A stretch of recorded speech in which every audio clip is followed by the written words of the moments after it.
اب ذکر کریں گے نیشنل ہائی وے کا، جہاں سے ان کے مختلف مقامات پر گوڈز ٹرانسپورٹرز کو شدید مشکلات کا سامنا ہے۔ قاضی احمد روڈ بند ہونے کی وجہ سے سینکڑوں گاڑیاں 72 گھنٹوں سے ٹریفک میں پھنسی ہوئی ہیں۔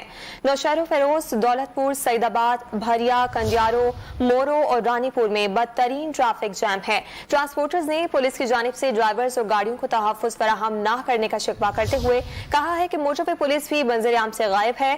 گزشتہ رات ڈرائیور سے گن پوائنٹ پر رقم بھی چھینی گئی۔